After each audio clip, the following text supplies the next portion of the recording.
Bion, this is Ching. Yes, hello, hi, I was expecting your call. Yes. Hi, Happy New Year. Yes, absolutely, Happy New Year. So, tell me a little bit about this new work you're thinking of putting together in terms of I don't know, style, length, and instrumentation, of course. Aspect. Yeah, the instrumentation is the most unique aspect of the piece. Yeah. Because it's, they have voice, so you have to, find text. Yeah. That's a challenge in of itself. Right. Not only because of copyright issues, Yeah. but you need to find something that kind of speaks to you. Right. And with copyright, you try and go as far back as you can, something that's in the common domain, and that makes it really challenging to find, again, something that seems contemporary and speaks to you in terms of the text. The instrumentation for this new work is fairly unique. I haven't had a chance to work with this kind of combination of instruments. But it's 5 different sounds. What is that noise? That's a little rubber ball. That's what he asked. I thought it was a motorcycle going by. That's what he asked for? Yeah, that's creepy. Can I feel it? Aren't you jealous? You don't take a picture. I know. But did you ever hear that sound before? Wow. Did you make that? We learned that in college once you get to grad And now school. Everyone, this is Hi, Bion. Hi. How are you? That's Andre. Andrea.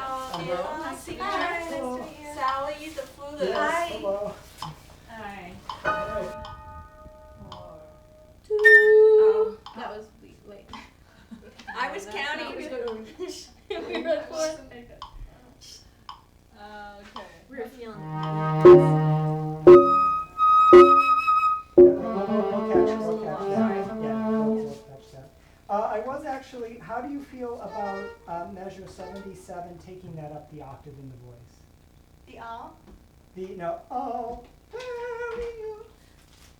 Well, it comes out of Norway, which is why I didn't do it, but. I could try it. Yeah, why not? See what happens, because that was the original intent, but then I was worried that it would just come out of nowhere. But you do that again. Try that transition. So what does it take to be a good composer? So I think to be a good composer, I think you need 2 qualities.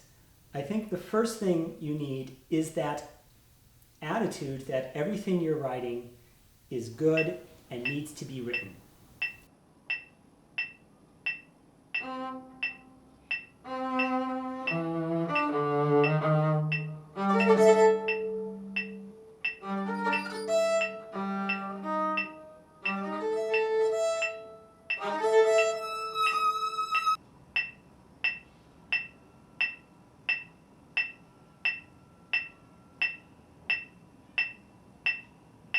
Too fast. But you can't be delusional about it. So once you have that confidence, you then kind of have to develop this ability to be constantly critiquing yourself. So as soon as you're done with a piece, you look at it and say, well, what worked and what didn't? And then that you can be very, even more hollow and cold. Like that. Almost like a straight tone, yeah. It's the Yeah. wrong pitch, but. Yeah, and then you can add a little vibrato at the end as you do crescendo, but Okay. Well, first thing I did to prepare for this piece is to get all the pitches really down really well, because this isn't a tonal piece, as we mentioned before, so I don't have a lot of support from the other instrumentation sometimes with my pitch, or my pitch doesn't fit into their chord really neatly. So I had to either find in the other parts where I could catch my pitch from, in the other, say in the violin or in the flute or the piano. And if there was no sense of any pitch near mine, I'd try to memorize it. Hey, again. Here we go. 3, 4.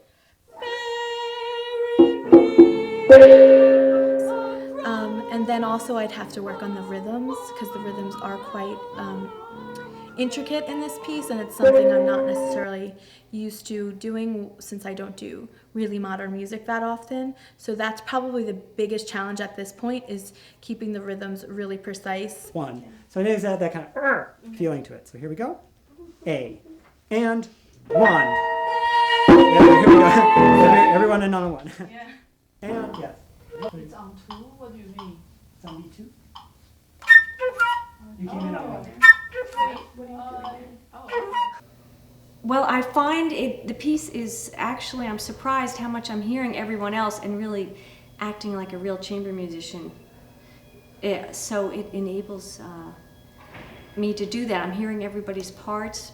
So what I find challenging is just what Bjorn said, when we're all playing, interpreting the rhythms at different rates, different durations, and then you don't know which to listen to. Defiant. Okay. Do it! Yeah, it's going well. I mean, every time you have 5 players, it's difficult because you're trying to get everyone to have the same conception of the piece. And it's a new piece, so no one really knows what conception that needs to be yet. So everyone has to work through their own independent lines and figure out how that's supposed to sound and how that's comfortable for them.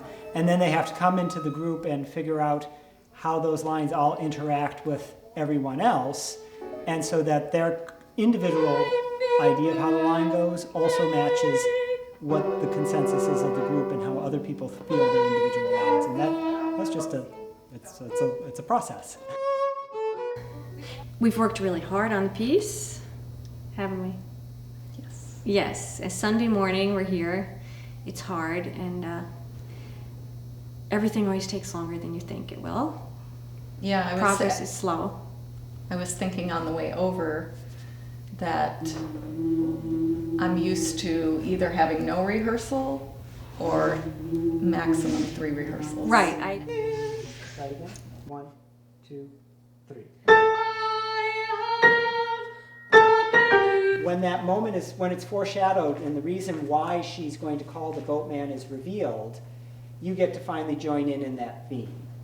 Oh. So it's bum, bum, bum, bum, ba-dum, bum, bum, ba-da-da-da-da, bum. So that's the same theme, the ferryman theme. And of course she's saying, "I often swore my lips were sweet." So that's your chance to really play the same theme that everyone else has finally been playing, and that's the theme that calls the boatman. So at that moment, she's calling the boatman. What made me really connect to this piece is when Bjorn was talking about his inspiration for the piece, of being a young Victorian girl who is very distraught and winds up, ending her life in a way, kind of made me feel more for the character and the emotion behind the piece, and that's something I love. So I think that's my real connection to this piece, is that there's this interesting character, and also something that I don't get to do all the time is kind of be creepy and crazy. So I like that. That's what we want. So are we running through? We're running through. Okay, great. So the tempo might relax a bit. I'll do the best I can to keep it going. It kind of settles into something that seems, it settles into wherever it settles into. Yeah. We're crawling to the shore. Dying slowly. Yeah. Like I said, some of it is just, that slower tempo you guys begin to click in, and some of it is that, I let you get away with the slower tempo because I myself then become comfortable with the slower. I think deep down you want it slower. It's inside you, Bjorn. You want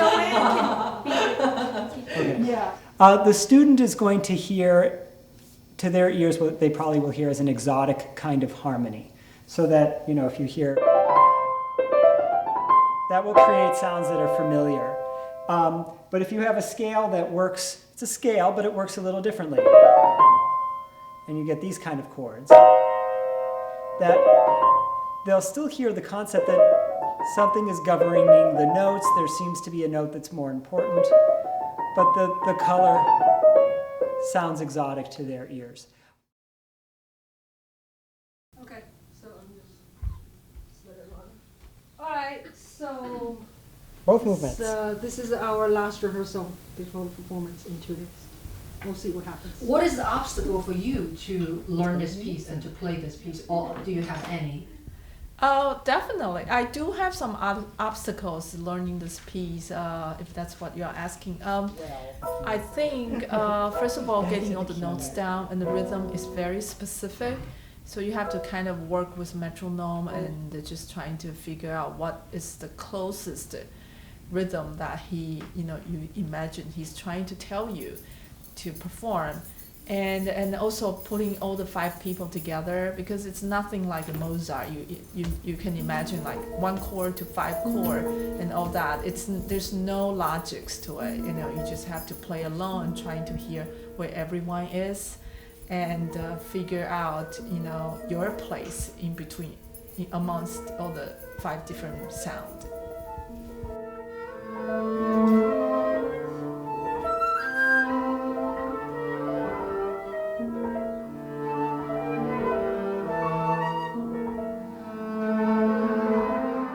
So the first movement in particular has a very kind of exotic world, because it's setting the portrait of someone who is calling for this mysterious boatman of Greek mythology to come and take him across the river Styx. So it sounds like an ancient exotic mode that's being used, scale that's being used.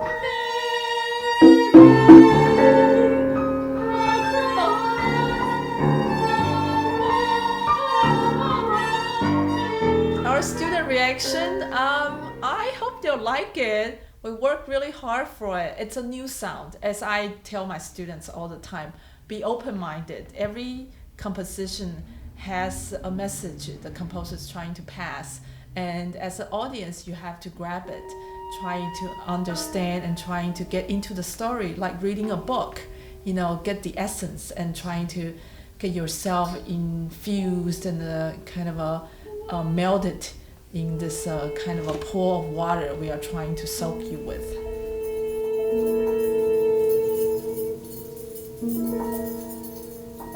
I've done it right. Hopefully the student will have a rewarding experience weaving their ears in and out of that world of dissonance, exoticism, and recognizable tonal moments.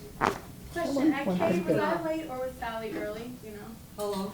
It's 4 minutes and 15 seconds. Late. I was late. 1 minute 33 seconds. 15. Because what I'm doing now is I'm just one before K, I'm giving Joanne her beat 4, which is your B flat. Yeah. So you'll hear that. So altogether 5. Hers is on the second B flat she does. Yeah. The extra B flat she's giving me is on Down to the 4 of the measure.